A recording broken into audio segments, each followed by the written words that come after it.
بسم اللہ الرحمن الرحیم۔ فقہائے کرام کا بیان کردہ مشہور اصول ہے لا ينکر تغیر الاحکام بتغیر الزمان، کہ زمانے بدلنے سے حکم کا بدل جانا یہ کوئی عجیب بات نہیں ہے۔ زمانہ بدلنے سے حکم بدلتا ہے، لیکن یہ موجبہ کلیہ نہیں ہے کہ آپ کہیں کہ زمانہ بدلا تو سب کچھ بھی بدل گیا۔ ہر دور میں دین کا نیا ایڈیشن ہونا چاہیے، نیا ماڈل ہونا چاہیے، ایسی بات نہیں ہے۔ زمانہ بدلنے سے حکم بدلتا ہے، لیکن کسی وجہ سے بدلتا ہے۔ وہ 4 وجوہ ہیں جن کی وجہ سے زمانہ بدلنے سے حکم میں تبدیلی آتی ہے۔ پہلی وجہ کیا ہے کہ حکم معلول بالعلہ ہو، کسی علت کی وجہ سے وہ حکم تھا، وہ علت کیا ہو گئی؟ مرتفع ہو گئی، تو حکم باقی نہیں رہے گا۔ دوسرے نمبر پر یہ ہے کہ کسی حکم کا مدار عرف پر تھا، عرف بدل گیا تو وہ مسئلہ بھی بدل جائے گا۔ ان کی تفصیل پوری انشاءاللہ اپنی جگہ پر آئے گی۔ اسی طرح ضرورت اور حاجہ کہ ضرورت شدیدہ کی وجہ سے مسئلے میں تخفیف پیدا ہو گئی، یا سد ذریعہ کہ لوگ کسی گناہ میں مبتلا ہوتے جا رہے ہیں اور بہت اندیشہ ہے کہ دین کو نقصان پہنچے گا، تو سد ذریعہ کسی چیز پہ پابندی لگا دی جاتی ہے۔ تو یہ 4 وجوہ ہیں جن کی وجہ سے حکم شرعی میں تبدیلی آتی ہے، ایسے نہیں کہ جس کا جو جی چاہے۔ اچھا، سب سے پہلے ہم اسی کو لیتے ہیں تغیر علت۔ اس میں سب سے اہم چیز یہ ہے کہ علت اور مصلحت میں فرق ہے۔ علت کا معنی ہے وہ چیز جس کی وجہ سے حکم وجود میں آتا ہے، مدار حکم، اور مصلحت کا معنی ہوتا ہے اس حکم سے حاصل ہونے والا فائدہ۔ مثلا شراب ہے، اس کی حرمت کی علت کیا ہے؟ خمریت، خمر ہونا، تو خمر ہونا اس کی علت ہے، اور شراب پینے سے انسان کے دماغ میں خلل آ جاتا ہے، اور اس طرح وہ چیزیں ہوتی ہیں جس سے وہ نقصان دہ امور کر بیٹھتا ہے، یہ اس کی روکنے کی مصلحت ہے۔ تو اب اس مصلحت پر حکم کا مدار نہیں ہوگا، علت پر ہوگا۔ لہٰذا اگر شراب پینے سے کسی آدمی پر کوئی اثر بھی نہ ہو، یا الٹا اس کو فائدہ بھی ہو، تو بھی یہ شراب حرام ہوگی۔ پروفیسر شمیم صاحب کا ایک مضمون چھپا تھا، کئی بار چھپا ہے، تو اس میں وہ لکھتے ہیں جب پاکستان میں پہلی بار ٹی وی اسٹیشن قائم کیا جا رہا تھا، تو اس کے جو پہلے ڈائریکٹر تھے اس کو سنبھال رہے تھے، تو ان کا نام تھا شاید زیڈ بخاری، ذوالفقار بخاری ان کا نام تھا۔ تو انہوں نے متوقع جو پروڈیوسرز تھے ان کو جمع کیا، اور جمع کر کے ایک تقریر کی، جس میں انہوں نے کہا کہ آپ کو معلوم ہے کہ اس نوزائیدہ نئے ملک میں، غالباً یہ 1950 کی بات ہے، کہ اس نئے ملک میں ہم ٹی وی کا اتنا بڑا ہاتھی کیوں لا رہے ہیں؟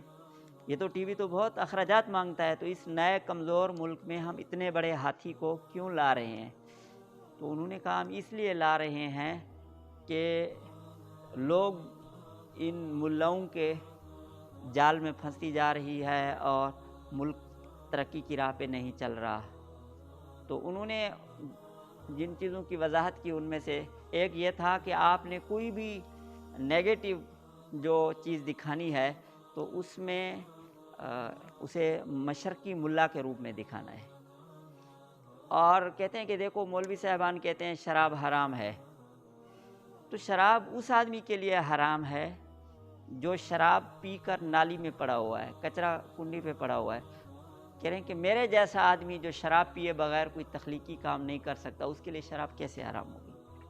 پھر کہا کہ یہ جب قربانی کا موقع آتا ہے تو لاکھوں جانوروں کو ذبح کیا جاتا ہے، یہ بے گناہ بے زبان جانوروں پر تو ظلم ہے ہی، لیکن اس سے ملک کی معیشت کو بھی کروڑوں روپے کا نقصان پہنچتا ہے۔ تو ہم نے ان چیزوں سے لوگوں کو نکالنا ہے، اس کے لیے ہم یہ ٹی وی اور یہ سفید ہاتھی اس ملک میں لائے ہیں۔ تو اب دیکھیں، یہ بخاری صاحب کہہ رہے ہیں کہ اگر شراب پینے سے آدمی گندی نالی میں اور کسی نقصان دہ معاملے میں پڑ جاتا ہے تو اس کے لیے تو شراب حرام ہونی چاہیے، اور میرے جیسا آدمی جو تخلیقی کام شراب کے بغیر نہیں کر سکتا اس کے لیے کیسے حرام ہے؟ تو یہ انہوں نے اپنے ذہن سے شراب کی ایک علت تجویز کر لی. تو یہ علت نہیں ہے، یہ اس کی مصلحت ہے.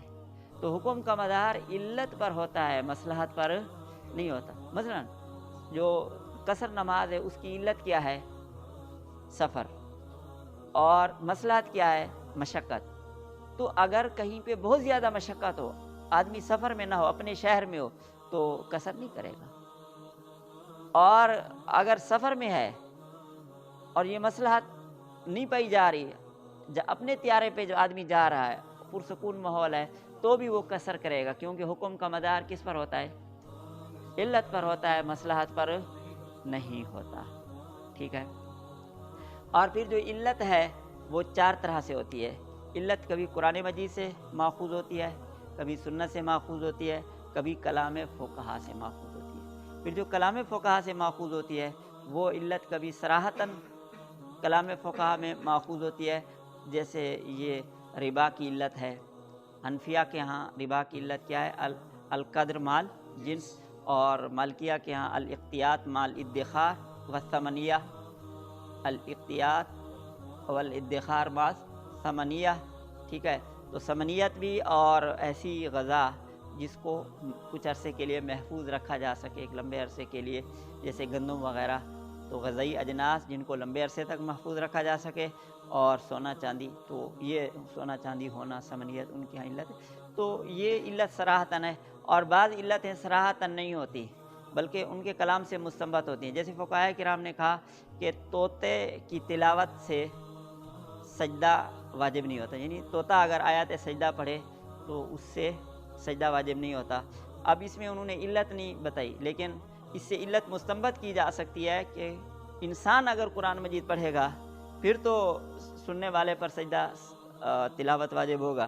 اور اگر انسان کے علاوہ طوطا ہے، کوئی اور ڈیوائس ہے، جیسے موبائل فون ہے، کچھ اور ہے، تو انسان کی ڈائریکٹ آواز نہیں ہے، ریکارڈڈ آواز ہے یا کچھ اور ہے، تو اس پر سجدہ تلاوت واجب نہیں ہوگا.